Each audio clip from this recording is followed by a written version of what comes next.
Hey guys, TommyBryson here, and ever since I was 19 years old, I've been following a budget, and there's 4 things in every single budget that no matter what you do, you can't avoid. However, there is a way to save a ton of money on these 4 things. And by the way, those 4 things are the basics to every single budget, okay? And I learned this from a book called The Richest Man in Babylon, and also from Dave Ramsey, although I don't agree with everything he says. This advice right here is pretty solid. So in this video, I'll tell you exactly what those 4 things are when it comes to a budget, how to save money on them, and how you don't want to do it incorrectly like the average person actually does. Now, if you guys are new here, I post videos every single day, so make sure to also subscribe and hit the bell so you're notified. And it's about also destroying the like button.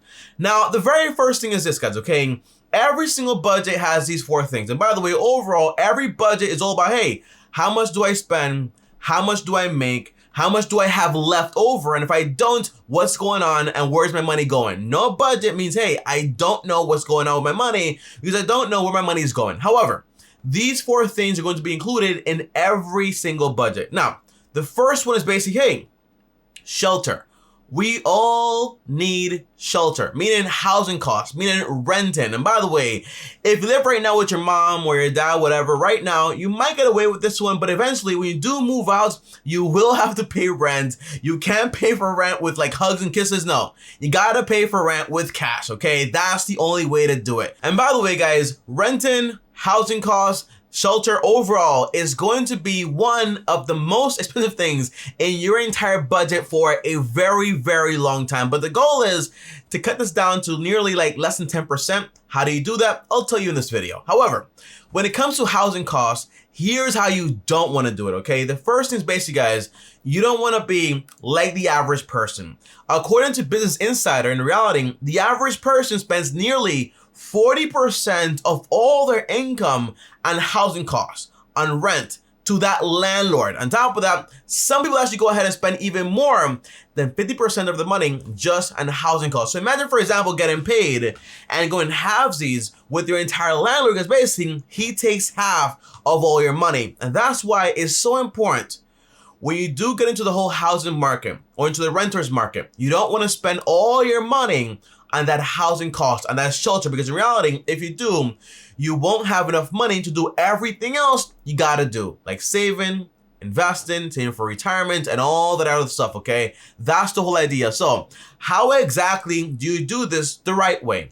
Well, the answer is gonna be very simple, okay? You wanna follow the 33% rule, meaning your housing expenses cannot exceed more than 33% of your monthly income. That's the whole idea. Now, why? Because this way, you have a lot more extra cash to say, hey, I can use all this extra cash for whatever else I want to do. But if it exceeds that 33%, in reality, you're spending way too much money, and that's not what you want. But overall, this applies, for example, when you buy a house, when you're renting, or doing whatever you actually want to do. So for example, if I make every single month, let's say $3,000, I don't want to pay more than $990. Now, however, depending on where you live, this is going to be very hard. In New York, this is hard. In New York, to do this, you have to have some form of roommates or something going on, okay?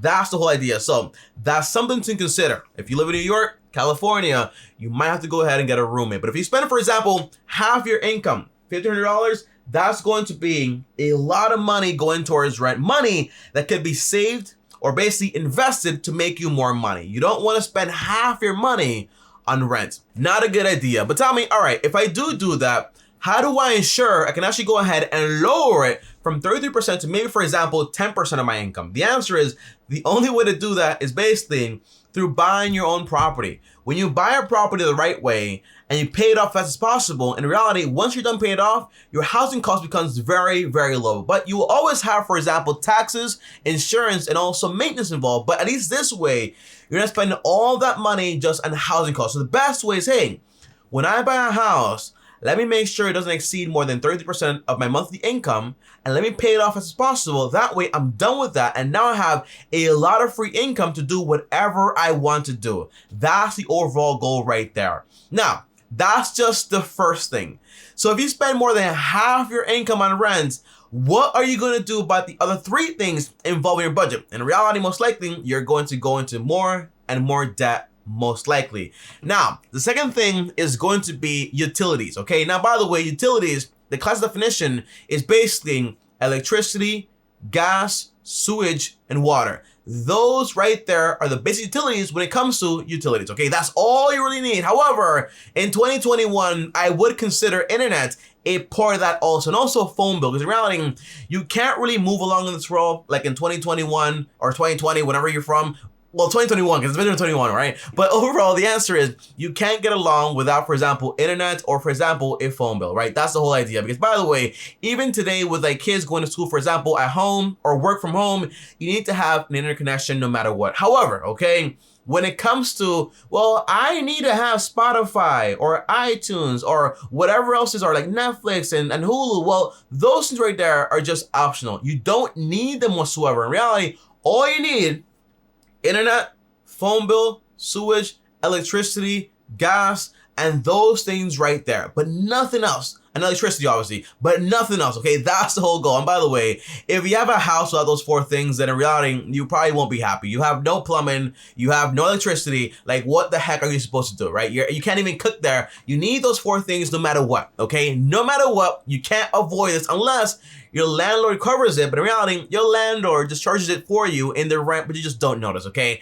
That's how they do it. So, how do you lower this? The answer is going to be, well, you have to buy appliances that save you money and energy. And on top of that, you have to get the best options competitively when it comes to, for example, your entire electricity bill or your gas bill, whatever it is, okay? The answer is you got to save money those ways. But usually, you're not really going to be able to wiggle around this too much, okay? That's the whole idea. But if you want to buy a fridge or you want to buy whatever you want to buy around the house, like an AC or whatever, you got to make sure it's basically energy efficient. And by the way, I went the first 4 years living in this apartment right here where I live, right, without an AC. Some days I used to wake up sweating because in reality, I had no AC and it used to get very, very hot here in New York, okay? So usually it's not about, hey, I can't spend any money, but the idea is when you do buy something, make sure it's energy efficient. That way it saves you more money in the long run. That's the overall idea. So utilities, very important. Usually you can't avoid that whatsoever, okay?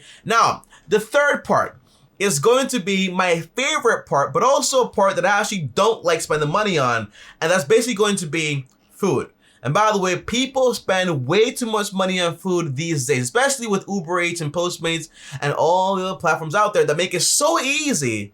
Just click a button and be like, okay, let me just order this $20 meal over to my house, okay? But overall, guys, okay, it got to a point where I wish someone invented a pill to say, hey, this pill right here will give you everything you need to live in one day. I wish it was invented, but really, that's not possible. But overall, it's okay to spend money on food, but it's not okay to spend all your money on food. So a bad example is this, guys, okay? I saw this video, and this couple, two people, were spending $2,000 a month on their entire food bill. And by the way, that was much more than their entire mortgage. And they didn't really have that much money in investments or savings, okay? So keep that in mind. And their job was actually insecure. And on top of that, another lady that made around $36,000 every single year was spending around $1,600 just by herself on food. The idea is you don't want to be a foodie to the point where you spend absolutely all your money on food. That is not what you want, okay? And by the way, the average household in America spends around $360 on food every month, but on the upper side, they spend around $1,000, okay, for a whole household. So the idea is the only way to save money on this is obviously you gotta eat food at home. You gotta shop for groceries, cook it at home, and that's how you save money on this. However, if you're not gonna do this, you might be spending a lot of money on groceries, and that is not what you want. Yes, I spend money on food, but usually I cook at home. That way I save money. I eat very good food, obviously, organic stuff, all that stuff, but I'm still saving money because basically I'm cooking that food at home. But I'm not gonna spend $500, $400 for one person, or $1,000 or $2,000 on food every single month. That is an absolutely crazy idea that I just cannot fathom. And by the way, guys, obviously, when it comes to saving money on food, you also save money, for example, on medical bills. Because in reality, in America, most people are obese. This is the truth, right? And that leads to diabetes and heart problems, which leads to basically a lot of medical bills, and also leads to a very unhealthy, bad quality of life. And that's not what you want. So basically, cooking at home is more healthy. So basically, cooking at home is more healthy, and that way you can also save more money while also maintaining your health. So overall, groceries, people spend a lot of money here, but if you do save money here and you cook at home, you will be a lot better off. And by the way, if you don't know how to cook, cooking is a skill, so basically you can learn it. And by the way, there are books and stuff, so why not read a book on cooking? Make good meals for yourself you actually enjoy, and that way you save money. But I don't have time, right? Well, just go ahead and meal prep. That way it saves you time and also saves you a lot of money. All right. Now, the last thing, guys, here, number 4 is going to be transportation. Now, by the way, a lot of people get swept up in this, okay? Because by the way, transportation is just going from point A to point B. However, though, okay, you have 2 types. You have private and also public. Public means, hey, I take the bus, go to work, or whatever. This can cost you a lot of money in a way, yes, but also a lot of money in your time usually, because basically it takes so long to get to where you're going. However, private, going from A to B, basically you buy your own car or whatever you want to buy. If you do that, that's great, that's awesome. However, if you do it the wrong way, I want to get a fancy new car for $30,000. I can't afford it. I get a whole car loan, and now I'm paying $500 every single month. That is not what you want. That is not a good idea. Basically, spending all that money in a car is not going to be the best idea, because basically it's also liability. It loses a ton of value, and that's not what you want, okay? So overall, the best way to do it would be, hey, if I want to save money here, let me buy a used car, right? 3 to 5 years old. Buy it for cash. That way I can ride along with it. It's my car. And by the way, the best car is going to be the car you can afford, that's reliable, and going to stay with you for a long time. That's what you want. Now, when you do want to buy a fancy car to transportate yourself, the answer is just make sure you can actually afford it and pay for it in cash. That's the overall idea when it comes to saving money and transportation. But overall, guys, those right there are the 4 main things when it comes to every single budget that you probably cannot avoid, okay? You have housing, utilities, food, and also transportation.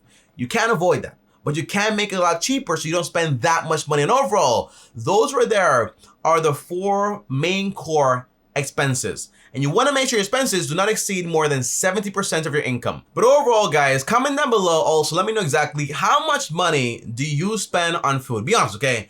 I want to know. For me, it's around $200 every single month, but no more than that. Comment down below and let me know. I'll see you guys tomorrow. As always, like, subscribe, hit the bell so you're notified. And if you guys want to text me, well, join me on Patreon, link down below, or send me a DM on Instagram at TommyBryson. Before I go, if you want to watch another video, guys, we'll click right here on top. Also, click my face right here. I'll see you guys tomorrow. And as always, peace.